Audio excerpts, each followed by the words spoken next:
It's easy to follow the law and safely sell alcohol to go when you know the rules. This video covers alcohol to go for manufacturers, which means we'll be covering holders of a brewer's license, BW, winery permit, G, or distillers and rectifiers permit, D. Each of these manufacturers has slightly different requirements for alcohol to go.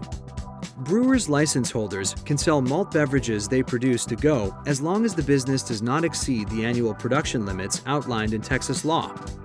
Also, sales to a consumer are limited to 288 fluid ounces of malt beverages per day, and the total sale of malt beverages directly to consumers for consumption at the business or to go has a limit of 5,000 barrels annually. There are no specific restrictions on how these malt beverages must be packaged to go, but brewers cannot deliver alcohol in any circumstance. Distillers and rectifier permit holders can sell distilled spirits up to 750 milliliters to someone who is physically present, as long as the alcohol is in an unbroken package. The businesses can sell up to 2 of those bottles or the equivalent amount to a single person within 30 days.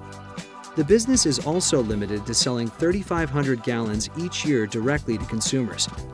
And just like brewers, distillers also cannot deliver alcohol in any circumstance. Finally, wineries can sell wine to go in unbroken packages with a limit of 35,000 gallons each year.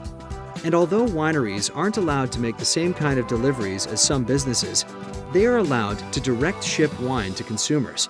For more information on direct shipping wine, visit tabc.texas.gov.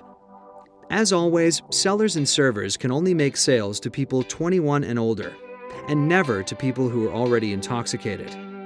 By following a few simple steps, qualifying businesses across Texas can offer alcohol to go safely.